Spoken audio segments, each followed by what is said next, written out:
Mosia, chapitre 2. Le roi Benjamin s'adresse à son peuple.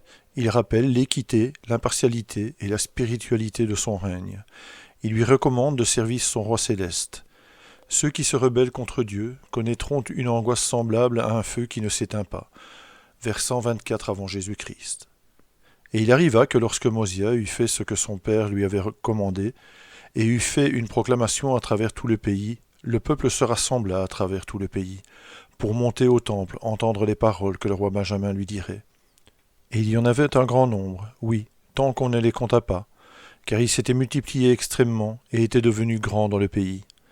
Et ils prirent aussi certains des premiers-nés de leurs troupeaux, afin d'offrir des sacrifices et des holocaustes, selon la loi de Moïse, et aussi afin de rendre grâce au Seigneur leur Dieu, qui les avait fait sortir du pays de Jérusalem, et les avait délivrés des mains de leurs ennemis, et avait désigné des hommes justes pour être leurs instructeurs, et aussi un homme juste pour être leur roi, qui avait fait régner la paix au pays de Zarahemla, et qui leur avait enseigné à garder les commandements de Dieu, afin qu'ils fussent dans l'allégresse et fussent remplis d'amour envers Dieu et envers tous les hommes. Et il arriva que lorsqu'ils montèrent au temple, ils dressèrent leur tente alentour, chaque homme selon sa famille, composée de sa femme et de ses fils et de ses filles, et de leurs fils et de leurs filles, depuis l'aîné jusqu'au plus jeune, chaque famille étant séparée des autres.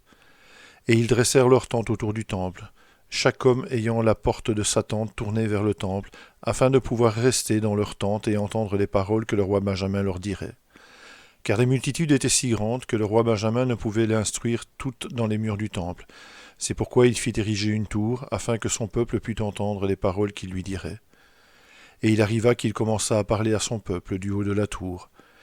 Et ils ne pouvaient pas tous entendre ses paroles à cause de la grandeur de la multitude. C'est pourquoi il fit écrire les paroles qu'il disait, et les fit envoyer parmi ceux qui n'étaient pas à la portée de sa voix, afin qu'ils reçussent aussi ses paroles.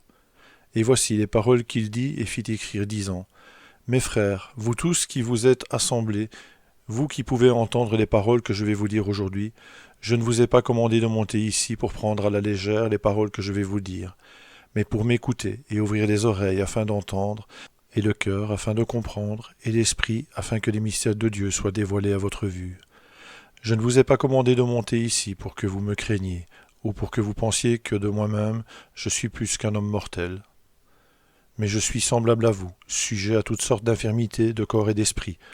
Cependant j'ai été choisi par ce peuple, et consacré par mon Père, et la main du Seigneur a permis que je sois gouverneur et roi de ce peuple. Et j'ai été gardé et préservé par sa puissance incomparable, pour vous servir de tout le pouvoir, de tout l'esprit et de toute la force que le Seigneur m'a accordée. Je vous dis que puisqu'il m'a été permis de passer ma vie à votre service jusqu'à présent, et que je n'ai recherché de vous ni or, ni argent, ni aucune sorte de richesse, et je n'ai pas souffert non plus que vous soyez enfermés dans des cachots, ni que l'un de vous fasse de l'autre son esclave, ni que vous commettiez les meurtres, ou le pillage, ou le vol, ou l'adultère, et je n'ai même pas souffert que vous commettiez la moindre méchanceté, et vous ai enseigné que vous deviez garder les commandements du Seigneur dans tout ce qu'il vous a commandé. Et moi-même j'ai travaillé de mes mains pour vous servir, et pour que vous ne soyez pas accablés d'impôts, et qu'il ne vienne rien sur vous qui soit pénible à supporter. Et vous êtes vous-même témoins aujourd'hui de tout ce que j'ai dit.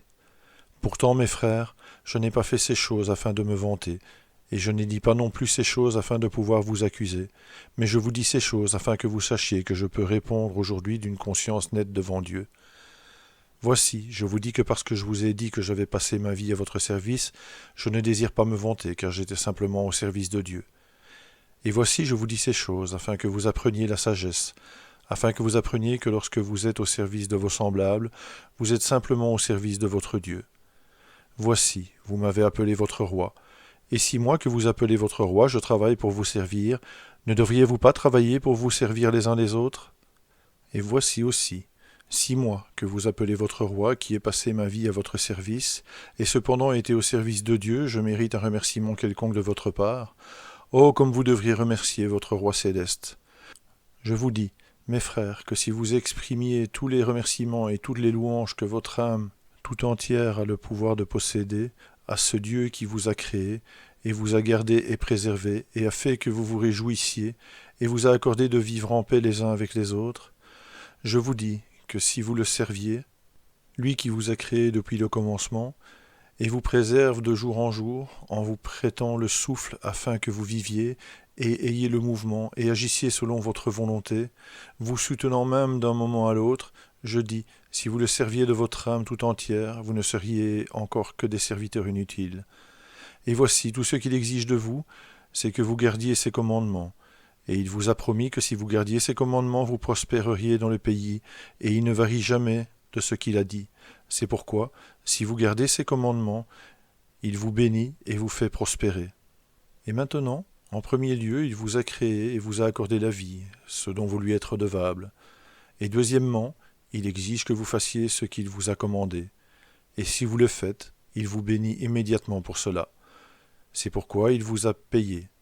Et vous lui êtes toujours redevable, et vous l'êtes, et le serez pour toujours et à jamais. De quoi pouvez-vous donc vous vanter?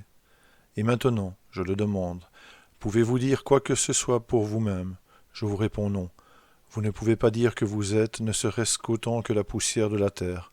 Pourtant vous avez été créé de la poussière de la terre, mais voici, elle appartient à celui qui vous a créé. Et moi, même moi, que vous appelez votre roi, je ne suis pas meilleur que vous, car je suis aussi poussière. Et vous voyez que je suis vieux et que je suis sur le point de rendre ce corps mortel à la terre, sa mère. C'est pourquoi, de même que je vous ai dit que je vous ai servi, marchant la conscience nette devant Dieu, de même je vous ai maintenant fait rassembler, afin que je sois trouvé innocent, et que votre sang ne retombe pas sur moi lorsque je comparaîtrai pour être jugé par Dieu sur ce qu'il m'a commandé à votre sujet. Je vous dis que je vous ai rassemblé afin de débarrasser mes vêtements de votre sang, au moment où je suis sur le point de descendre dans ma tombe, afin que je descende en paix et que mon esprit immortel se joigne au cœur là-haut pour chanter les louanges d'un Dieu juste. Et de plus, je vous dis que je vous ai fait rassembler afin de pouvoir vous déclarer que je ne peux plus être votre instructeur ni votre roi. Car en ce moment même, mon corps tout entier tremble, extrêmement, tandis que j'essaye de vous parler. Mais le Seigneur Dieu me soutient et a souffert que je vous parle, et m'a commandé de vous déclarer aujourd'hui que mon fils Mosia est votre roi et votre gouverneur.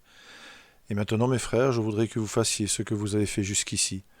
De même que vous avez gardé mes commandements, et aussi les commandements de mon Père, et avez prospéré, et qu'il vous a été évité de tomber entre les mains de vos ennemis, de même, si vous gardez les commandements de mon Fils, ou les commandements de Dieu, qui vous seront remis par lui, vous prospérerez dans le pays, et vos ennemis n'auront aucun pouvoir sur vous. Mais, ô mon peuple, prenez garde qu'il ne s'élève des querelles parmi vous, et que vous trouviez bon d'obéir à l'esprit malin dont a parlé mon père Mosia. Car voici, il y a une malédiction qui est prononcée contre celui qui trouve bon d'obéir à cet esprit. Car s'il trouve bon de lui obéir et reste et meurt dans ses péchés, il boit de la damnation pour son âme. Car il reçoit pour salaire un châtiment éternel, ayant transgressé la loi de Dieu à l'encontre de la connaissance qu'il avait. Je vous dis qu'il n'en est pas un parmi vous, si ce n'est vos petits-enfants qui n'ont pas été instruits à ce sujet, qui ne sachent que vous êtes éternellement redevables à votre Père céleste, de lui rendre tout ce que vous avez et êtes, et aussi qui n'ait été instruit au sujet des annales qui contiennent les prophéties qui ont été dites par les saints prophètes jusqu'au moment où notre Père Léhi a quitté Jérusalem, et aussi tout ce qui a été dit par nos pères jusqu'à maintenant. Et voici aussi, ils ont dit ce que le Seigneur leur commandait, c'est pourquoi elles sont justes et vraies. Et maintenant je vous dis, mes frères, que si après avoir connu tout cela, et en avoir été instruits, vous transgressez et allez à l'encontre de ce qui a été dit, vous vous retirez de l'Esprit du Seigneur, pour qu'il n'ait pas de place en vous, pour vous guider dans les sentiers de la sagesse, pour que vous soyez bénis, rendus prospères et préservés. Je vous dis que l'homme qui fait cela entre en rébellion ouverte contre Dieu. C'est pourquoi il trouve bon d'obéir à l'esprit malin et devient ennemi de toute justice. C'est pourquoi le Seigneur n'a aucune place en lui, car il ne demeure pas dans les temples qui ne sont pas saints. C'est pourquoi si cet homme ne se repent pas et reste et meurt ennemi de Dieu, les exigences de la justice divine éveillent son âme immortelle à la conscience vive de sa culpabilité, ce qui le fait reculer hors de la présence du Seigneur et remplit son sein de culpabilité et de souffrance et d'angoisse, et qui est semblable à un feu qui ne s'éteint pas, dont la flamme monte pour toujours et à jamais. Et maintenant, je vous dis que la miséricorde n'a aucun droit sur cet homme. C'est pourquoi sa condamnation finale est d'endurer un tourment sans fin. Ô vous tous, hommes âgés, et vous aussi jeunes hommes, et vous, petits enfants, qui pouvez comprendre mes paroles, car je vous ai parlé clairement, afin que vous compreniez, je prie que vous vous éveilliez au souvenir de la situation affreuse de ceux qui sont tombés dans la transgression. Et de plus, je désirerais que vous méditiez sur l'état béni et bienheureux de ceux qui gardent les commandements de Dieu. Car voici, ils sont bénis en tout, tant dans le temporel que dans le spirituel. Et s'ils tiennent bon avec fidélité jusqu'à la fin, ils sont reçus dans le ciel, afin de pouvoir ainsi demeurer avec Dieu dans un état de bonheur sans fin. Oh, souvenez-vous que ces choses sont vraies, car le Seigneur Dieu l'a dit.